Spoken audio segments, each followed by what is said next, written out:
J'ai l'impression que depuis quelques années, on nous parle des écrans comme vraiment le grand méchant loup qui nous empêche de dormir à cause de cette fameuse lumière bleue. Est-ce que ce qui nous empêche de dormir, c'est vraiment cette lumière bleue ou c'est pas finalement le type de contenu auquel on est exposé avant de s'endormir ? En fait, j'ai envie de répondre, c'est les deux, mon capitaine, parce que effectivement, l'usage des écrans, ça c'est très clair.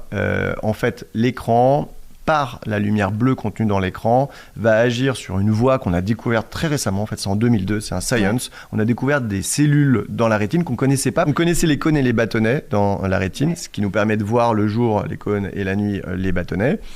Et on a découvert ces cellules dites ganglionnaires à mélanopsine.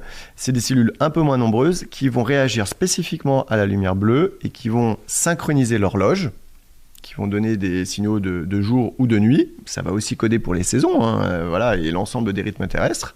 Et on est en train d'identifier aussi des trajets directs de ces cellules ganglionnaires à mélanopsine vers des zones de régulation de la vigilance, mais aussi par exemple des émotions. Et donc il y a des choses qui sont tout à fait intéressantes. Et donc on s'est rendu compte que notamment ce spectre de la lumière bleue, contenu donc aussi dans la lumière blanche, va donner un signal d'éveil très fort et va complètement effondrer la sécrétion de mélatonine, qui est l'hormone de l'obscurité, et donc qui va donner un signal d'éveil très très fort, mais qui est quand même très important. Et par exemple, si on donne un exemple, juste l'usage d'écran, notamment chez les adolescents ou chez les jeunes, à partir de 2 heures, on a montré que ça doublait, voire triplait le risque de dépression ou d'insomnie. Donc en fait, les effets sont